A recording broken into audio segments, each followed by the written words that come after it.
Amados hermanos en Cristo Jesús, paz a vosotros. Quisiera que me acompañaran a leer nuevamente la porción que me hizo favor nuestro hermano Isaac de leer. ¿Sí se acuerdan en dónde está? Es en uno de los evangelios, es en Marcos. Acompáñenme, hermanos, porque es la única porción que vamos a tocar en esta noche. Marcos capítulo 2, verso 1 al verso 5. ¿Ya están ahí? Muy bien. Dice así la palabra de Dios en Marcos 2, versos 1 al 5. Entró Jesús otra vez en Capernaum después de algunos días y se oyó que estaba en casa. E inmediatamente se juntaron muchos, de manera que ya no cabían ni aún a la puerta, y les predicaba la palabra. Entonces vinieron a él unos trayendo un paralítico que era cargado por 4. Y como no podían acercarse a él a causa de la multitud, descubrieron el techo de donde estaba y haciendo una abertura, bajaron el lecho en el que yacía el paralítico. Al ver Jesús la fe de ellos, dijo al paralítico: Hijo, tus pecados te son perdonados. Amén. En el lenguaje común, hermanos, hay muchas frases en las que usamos el verso cuidar, porque el tema en esta noche está relacionado con una iglesia que cuida. Y hay muchas frases, hermanos, que usamos cotidianamente. No sé si alguno de ustedes me pueda decir una. Me refiero a que luego decimos, cuando nos despedimos, a veces en vez de decir adiós o pasa voz, a veces decimos cuídate, ¿no es cierto? ¿Alguno de ustedes me puede decir otra frase en la que usemos el verbo cuidar? ¿No? En lenguaje cotidiano lo usamos mucho, ¿eh? Por ejemplo, en la que yo acabo de decir cuídate, hacemos alusión a que la persona se cuide a sí misma, ¿no? Que sobre todo en estos tiempos de pandemia, que se ponga cubrebocas, que no ande mucho en la calle, que no tenga mucho contacto con otros. Bueno, a veces así le decimos a la persona, y a veces fíjense que ya es solamente una frase hecha, ¿no? A veces ya ni siquiera la persona está enferma o en riesgo de enfermarse, sino nada más cuídate, es como, pues no sé, a manera de despedida y de que le queremos decir a la persona que nos preocupa, ¿no? ¿Alguna otra frase se les ocurre? Abra su micrófono, por favor, ayúdeme. Que estés bien. Ajá, Brancito, pero en una que tenga el verbo cuidar. Cuidar. Ajá, sí, que estés bien. Sí. Dios te cuide. Dios te cuide. Ay. Esto muy bien, hermana Sarita y China, que Dios te cuide. Ahí ya hacemos alusión a que es Dios el que debe de cuidarnos y no nosotros, ¿verdad? A diferencia de la otra frase. Hay otra que usamos mucho, hermanos, ¿no? Que dice, ten cuidado, ¿no? ¿Qué queremos decir con esa frase de ten cuidado? Pues algo así como evita los lugares peligrosos, vete cuidando, mira para todos lados, no sé, alerta, hermano. ¿Mande? Que esté alerta, o sea, ten cuidado o vete con cuidado, que estés alerta de algún peligro, alguna situación. Muy bien, mi hermano, muchas gracias. Cierto, que Dani, estemos alertas también. A ver, Ivancito. Pues últimamente la expresión es cuídate mucho. Cuídate mucho. Le agregamos el mucho, ¿verdad? ¿Por qué, Ivancito? ¿Por qué crees que le agregamos el mucho? Pues que sea completo su cuidado, ¿no? No sé. Sí, no, como que le agregamos un cuantificador, ¿no? O sea, no sé si pensábamos que la persona se cuidaba poco o se cuidaba a medias, pero decimos cuídate mucho. Muy bien, gracias, Ivancito, muy bien. Hay otras que fíjense que yo creo que ni tienen que ver mucho con la cuestión de cuidado, sino que tienen otra intención. Por ejemplo, te estoy cuidando, ¿eh? Como que, ¿qué queremos decir con eso? te estoy cuidando. A veces queremos decir, pues que sí estamos teniendo cuidado de la persona y estamos atentos a su necesidad, pero otras veces generalmente lo que es, te estoy viendo, Dios te ve. Hasta le cantamos el estribillo, ¿no?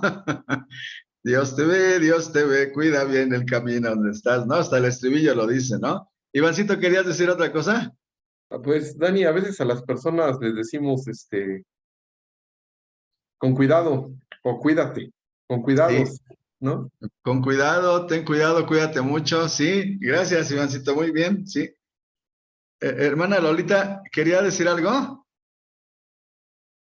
También luego a veces acostumbramos mucho el cuídense mucho, Exacto, pero ya como que sería en ya, general que se cuiden. exacto, ahí como que ya lo hacemos en plural, ¿no? Ya lo abrimos, ya no es a una sola persona, como que en general cuídense mucho. Muy O a tu bien, familia, o a tu familia, a tu esposo, a tu niña le dices, váyanse con cuidado, cuídense, eso. que les vaya bien. Sí, sí, sí. Y ese vaya, gracias, hermana Lolita. Ese váyanse con cuidado implica, pues eviten los peligros, que Dios los cuide, vayan por favor observando o viendo para todos lados, etcétera, ¿no? Pero hermanos, hoy la acepción el significado de esta palabra de cuidarse que hoy quiero enfatizar es la que a mí me parece que aparece en esta porción de la escritura que acabamos de leer. Y esa acepción, aquí el verbo cuidar significa estar junto al que tiene necesidad. Significa estar, significa hacer, significa comprender, significa perdonar y significa hacer algo por el que tiene necesidad. Esa es la acepción que a mí me parece que esta porción de la escritura está enfatizando. Comienza esta narración que acabamos de leer, hermanos, diciéndonos que entró Jesús otra vez en Capernaum. Estoy leyendo el verso 1 de nuevo. Dice, entró Jesús otra vez en Capernaum después de algunos días y se oyó que estaba en casa. De hecho, hermanos, yo creo que a ustedes como a mí nos llama mucho la atención que Jesús era de Nazaret, ¿no? Bueno, vivió en Nazaret, había nacido en Belén, vivió en Nazaret, pero la ciudad principal en el tiempo judío en el que vivió el Señor Jesús, ¿cuál era, hermanos? ¿Cuál era la gran ciudad? Hermana Mimi Fentanes. Ah, eh, sí, a ver, no puede abrir su micrófono, hermana. ¿Y? Jerusalén, ¿verdad?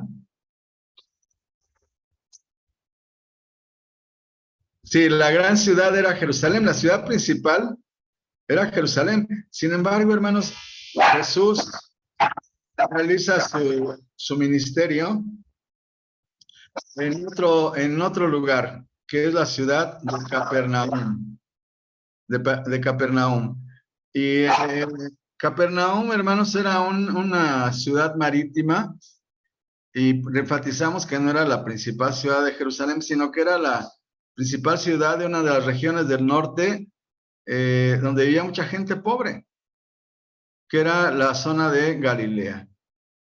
Ahí estaban, hermanos, en Galilea. Y en esta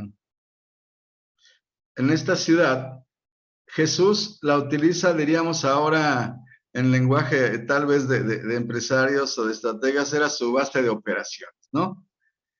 No sabemos, hermanos, si Jesús tenía allí una casa o era casa de familiares de sus papás, no sé. Otros dicen que era la casa del apóstol Pedro, porque acuérdense que de ahí eran 4 de sus discípulos, ¿no? Eran de Capernaum. Eran Pedro, Andrés, Juan y Jacobo, eran de ahí, eran pescadores de esa ciudad, de Capernaum. Y otros le agregan que también Mateo, dicen que Mateo era recolector de impuestos en esa ciudad o en esa zona de Galilea. Y según este verso nos dice que, que habría que Jesús estado fuera muchos días.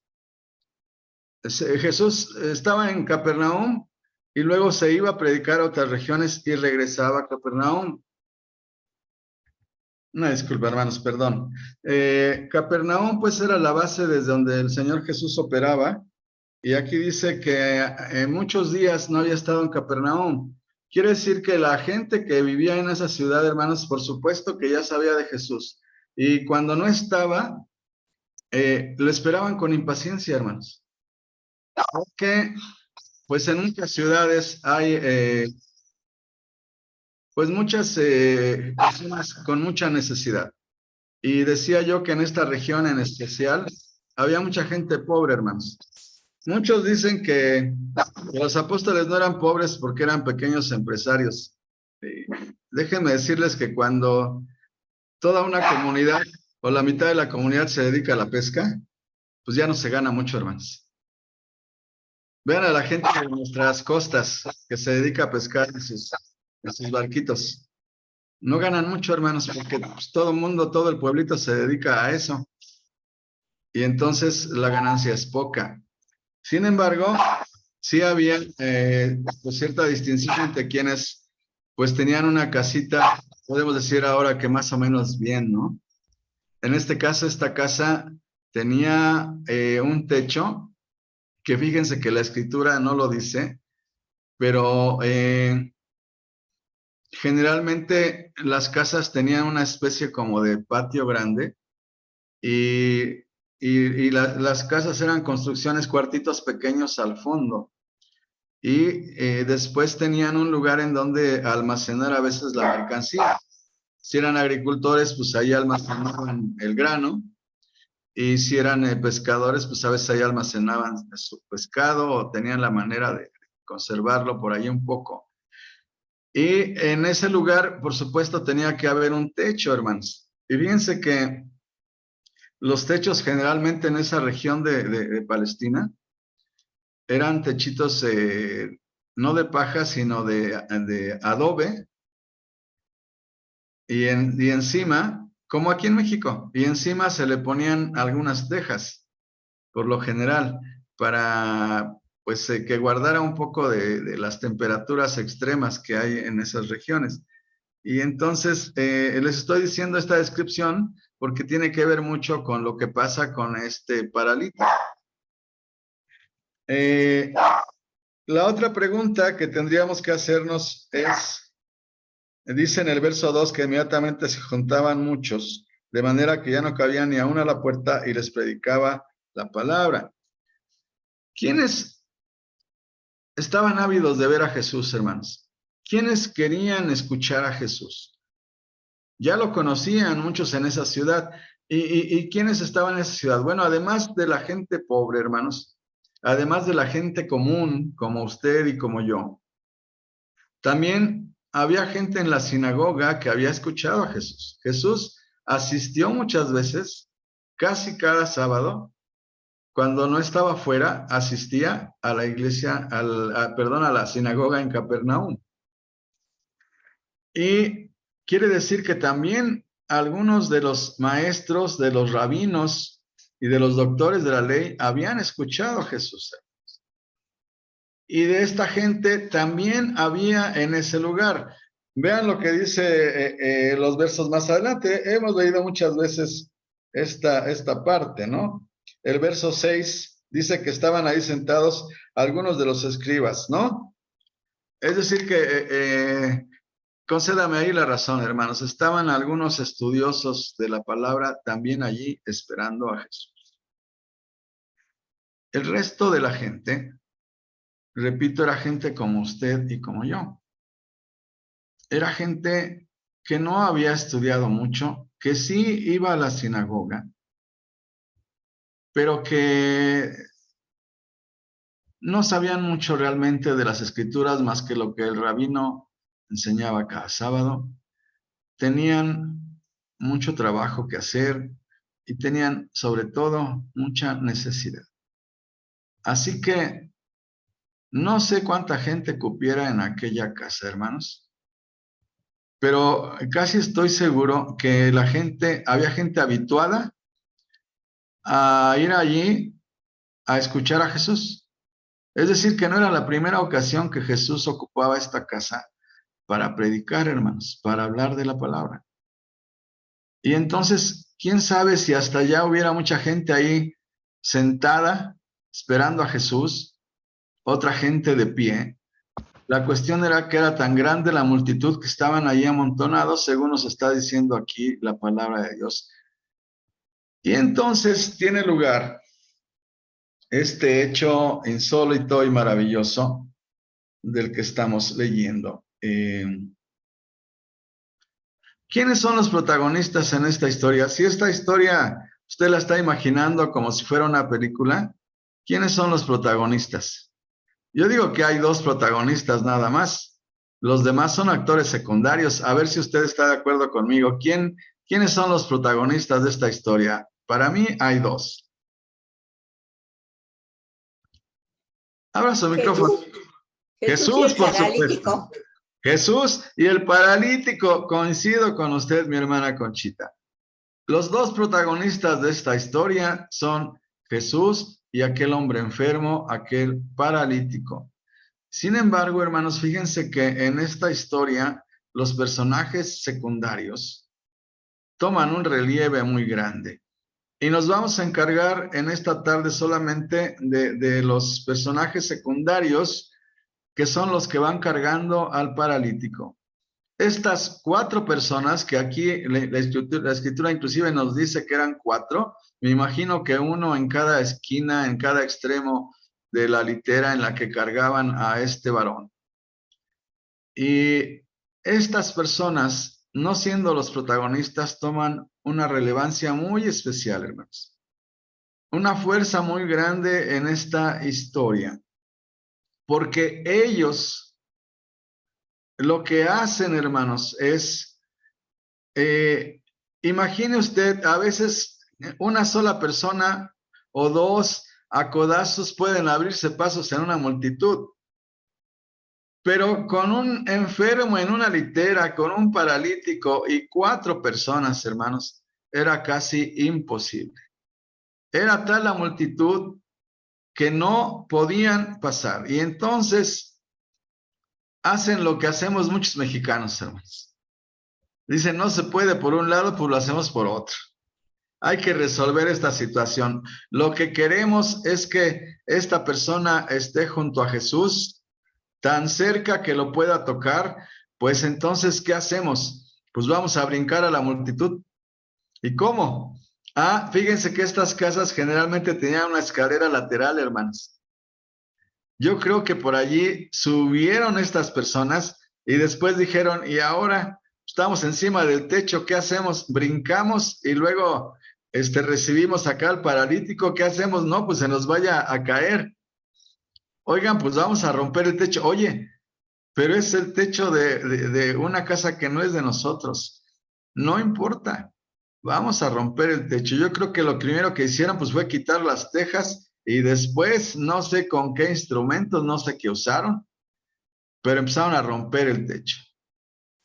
Y una vez que el techo se rompió, yo creo que alguno de ellos bajó o 2 de ellos bajaron, no sé, y vieron la manera de recibir la litera y de recibir a aquel enfermo. Es decir, hermanos, usaron una manera de solucionar las cosas para llegar a hacer lo que querían, que era traer a aquel enfermo a los pies del Maestro, a los pies de Jesús. Y la siguiente pregunta es, ¿qué estaban pensando? Vamos a pensar primero en los personajes secundarios. ¿Qué estaban pensando los maestros de la ley, hermanos? ¿Qué pensaban? Todavía Jesús no habla, ¿eh? Todavía Jesús no habla. Todavía el paralítico no está allí. ¿Qué están pensando los maestros? Probablemente están pensando, pues, yo no sé si las palabras que este hombre hable realmente vayan conforme a la palabra de Dios. No sabemos si él está realmente de acuerdo con la Torá. Algunas veces parece que sí, otras que no. Es un hombre que parece a veces tener mucha sabiduría y parece a veces uno de nosotros, pero otras veces se acerca en nuestra concepción demasiado a la plebe, demasiado al pueblo. Y cómo un gran maestro, una persona tan distinguida, puede acercarse tanto a estas personas bajas que no saben nada de Dios, que no saben nada de la palabra, que no saben nada de ¿Cómo puede un varón como él acercarse a estas personas ignorantes? Yo creo que debería dirigirse a nosotros. Esperemos que en su discurso de hoy algo nos diga. Es decir, aquellas personas por lo que están preocupados es por las palabras de Jesús, pero que aquellas palabras sean dirigidas a ellos y que no vayan realmente a solventar su necesidad, sino vayan a elevar y a enfatizar y a solidificar su soberbia. El hacerles creer que ellos eran lo que ellos creen que son superiores a otros, y que Jesús en algún momento les diga, yo a ustedes los considero en un nivel espiritual muy encima de todos los demás. ¿Qué piensan los otros personajes secundarios, aquellos 4? ¿Qué creen ustedes, hermanos, que iban pensando? Yo creo, hermanos, que desde que oyeron que Jesús estaba regresando a Capernaum, prepararon a aquel hombre. No nos dice la Escritura, hermanos, si eran amigos, si eran familia. No nos dice la Escritura. Pero de lo que estamos seguros es de que amaban mucho a aquel varón. Porque le dijeron, llevas aquí muchos años sufriendo, inválido, no te puedes mover. Pero hemos escuchado de este varón que sana y que además nos considera a nosotros, a la gente común, como gente a la que él se dirige. No es maestro en la sinagoga ante los escribas y los doctores, él es maestro del pueblo y se dirige al pueblo. Tal vez tenga una palabra para ti y aún más, tal vez pueda hacer algo para solucionar tu condición, para solventar tu necesidad.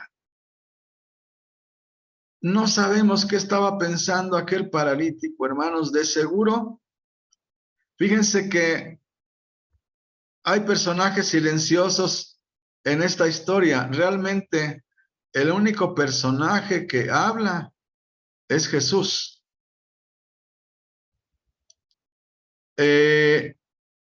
Los 4 que lo llevan y los maestros de la ley hasta ese momento no se registra que hayan dicho ninguna palabra. Ni el paralítico, que es uno de los protagonistas, tampoco habla, hermanos. Es decir, yo creo, hermanos, que la palabra de Dios a veces nos habla en el silencio. A veces, cuando los personajes callan, es que la palabra de Dios también nos está diciendo algo. Hermanos, muchos de ustedes, lamentablemente, han tenido o tienen enfermos en casa. Y algunos de ellos, como el caso de algunos de nuestros hermanos, como el caso de mamá, como el caso de la hermana Barbarita, están postrados. No se mueven. Apenas hablan. O algunos ya ni hablan. Y su única manera a veces de comunicarse, hermanos, es con la mirada. A veces vemos en su mirada como que algo nos quieren decir. Y yo no sé si cuando aquellos 4 hombres empezaron a envolver al paralítico en una sábana para ponerlo en una litera y cargarlo, no sé cuál era su mirada, pero creo que debe haber sido una mirada como de asombro y de agradecimiento, de decir, no sé lo que están haciendo, pero sé que quieren hacer algo bueno por. Sé que ustedes han cuidado de mí. Sé que ustedes han estado aquí conmigo. Y como no puedo moverme, ustedes me alimentan. Ustedes me curan. Ustedes me bañan. Ustedes ven por mis necesidades fisiológicas. Me limpian el sudor. Me dan en la boca de comer. Y solamente los miro, pero a veces veo que ustedes no entienden lo que les estoy diciendo con la mirada.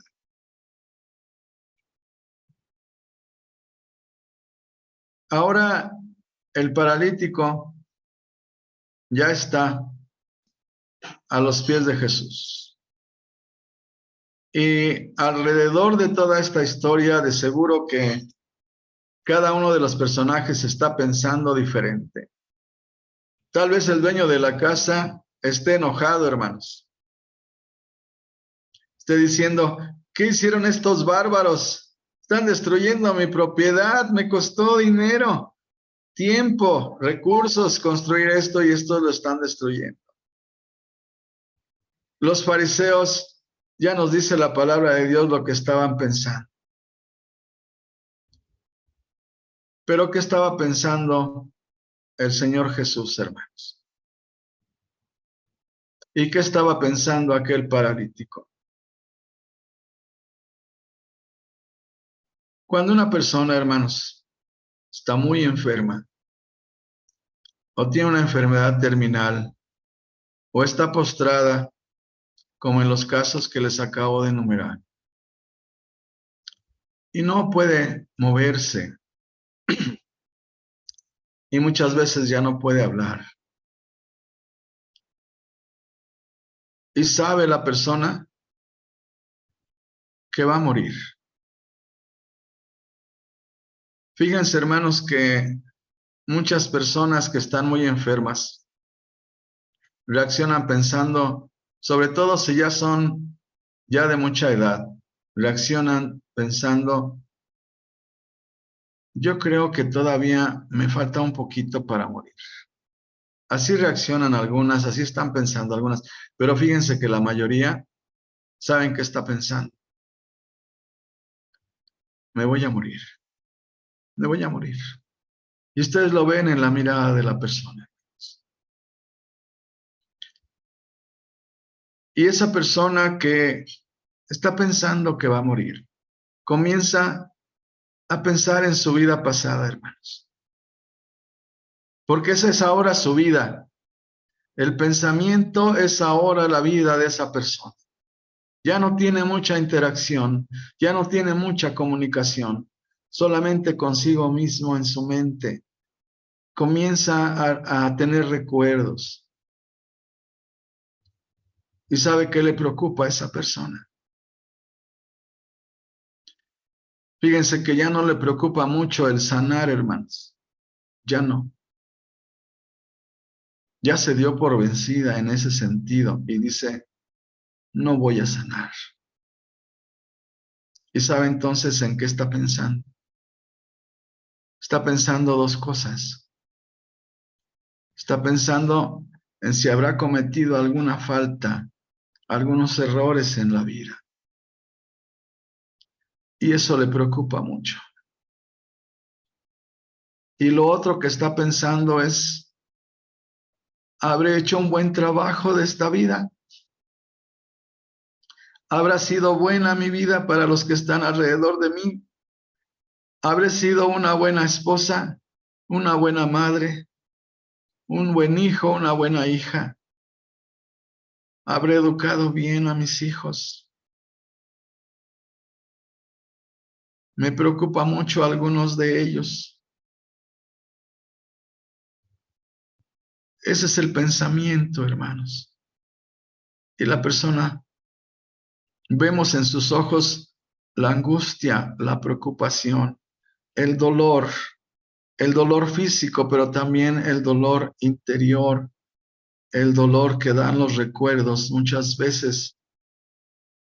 Y a veces un poco la frustración, la insatisfacción, el no estar seguro de si se hizo bien la tarea de la vida, hermanos. Y en el caso nuestro,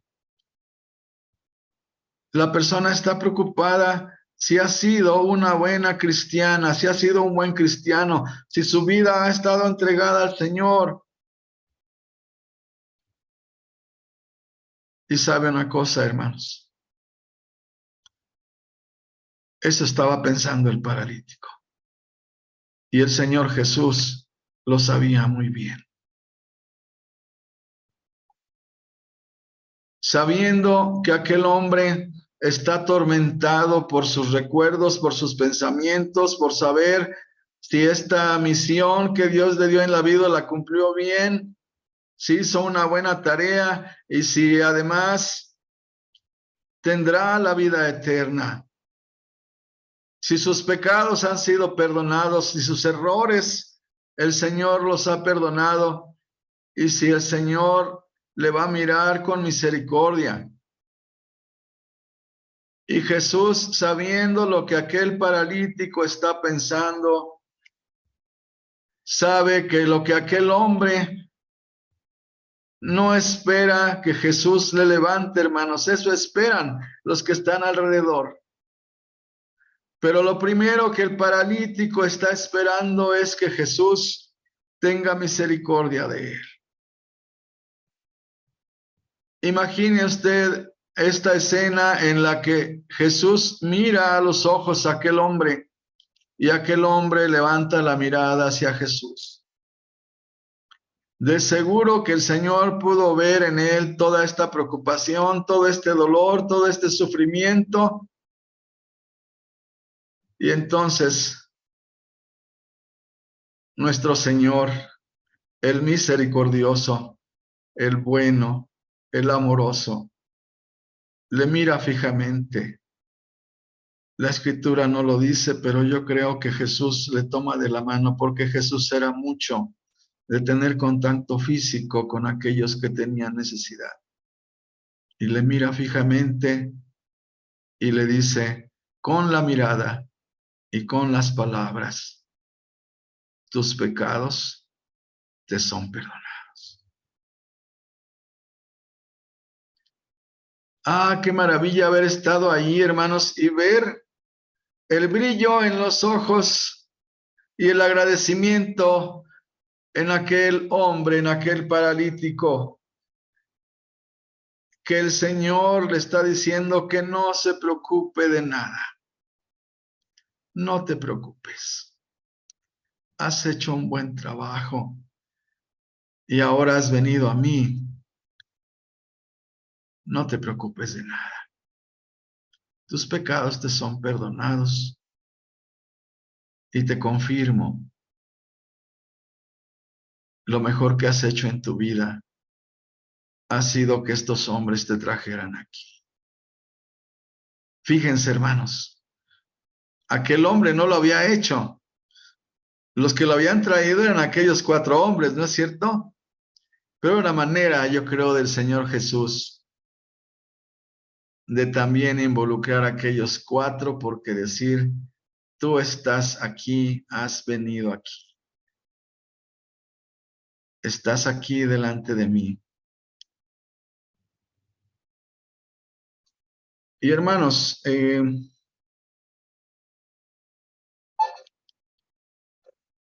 fíjense que el sábado anterior a que mamá falleciera, estaban allí, por supuesto, mis hermanas Eva y Tere y Esther, que tanto le cuidaron a mamá, que todos los días Durante mucho tiempo le alimentaron con una jeringa porque mamá ya no podía comer de otra manera. Que vieron por sus necesidades fisiológicas, que le bañaban, que le hacían sus curaciones todos los días.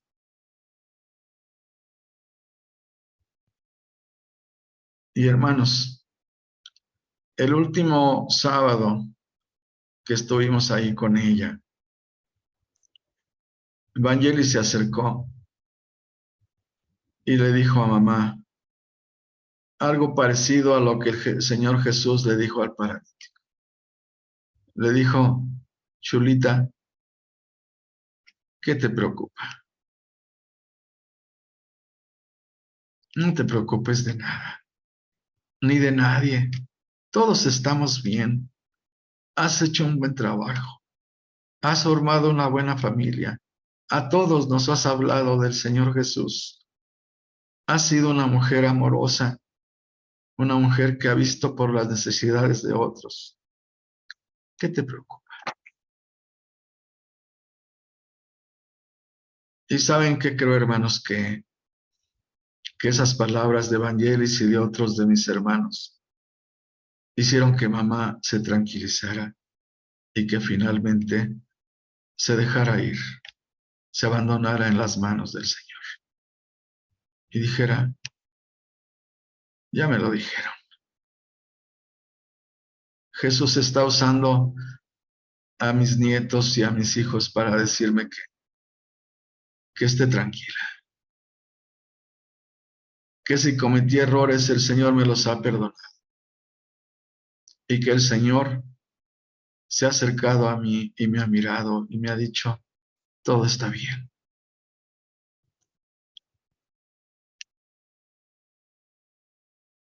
Hay otros enfermos que no están enfermos o no estamos enfermos físicamente, hermanos. Estamos enfermos en nuestro corazón muchas veces, en nuestro interior, en nuestro pensamiento, en nuestras emociones, pero sobre todo a veces en nuestra intención y propósito de vida. ¿Qué tiene que hacer una iglesia que cuida? Una iglesia que cuida de sus hermanos. Hacer lo que hizo el Señor Jesús, hermanos. Acercarnos a ese hermano que está desalentado, a ese hermano que duda, a ese hermano que está sufriendo, que tiene conflicto, a ese hermano que no sabe qué hacer, a ese hermano que se ha desanimado, a ese hermano que está sufriendo, que tiene dolor, tal vez porque tiene a un enfermo en casa, tal vez porque no tiene trabajo, tiene alguna necesidad fuerte. Y esa persona está sufriendo, hermanos. Y lo que necesita es que nosotros seamos instrumentos del Señor Jesús y nos acerquemos a esta persona y le digamos, ¿qué te preocupa, mi hermano? ¿Qué te preocupa? ¿Estás dudando si tu vida ha sido buena? ¿Estás dudando si tu vida ha sido cercana al Señor Jesús? ¿Estás sufriendo porque tienes un enfermo en casa y crees que te he olvidado? ¿Porque tú sigues con tu enfermo en casa o con tu enfermedad? Y el Señor nos pide que nos acerquemos y le digamos, dile que no se preocupe de nada. Dile que sus errores le son perdonados. Dile que esta vida es un aprendizaje y que aprendemos cometiendo muchas veces errores, pero que ha hecho una cosa buena. Se ha acercado a mí y tú hoy eres instrumento para acercar a esa persona que tiene necesidad a mí. Acérquenlos, acerquemos a nuestros hermanos a Jesús, hermanos. Y si los acercamos, estamos haciendo lo que aquellos 4. Estamos haciendo la tarea que el Señor nos ha encomendado. Acércalos al Señor Jesús. Señor Jesús tiene palabras para ellos. Tiene palabras para ti. Tiene palabras para nosotros. Y tiene también su mano de amor y su misericordia para nosotros. Tus pecados te son perdonados. ¿Qué nos preocupa, hermanos? ¿Qué nos preocupa? Si como dice su palabra, nuestra vida está escondida en Él. Ahí está nuestra vida, en sus manos de Él. Y de seguro que Él no nos abandonará nunca. No nos abandona nunca, hermanos.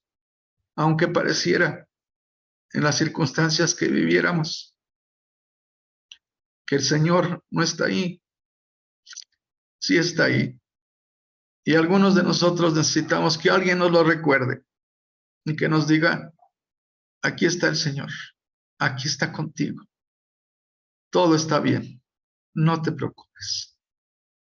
Y el Señor extiende su mano de amor y de misericordia y nos mira a los ojos y nos dice, aquí estoy contigo. Tus pecados te son perdonados. Que el Señor les bendiga, mis hermanos.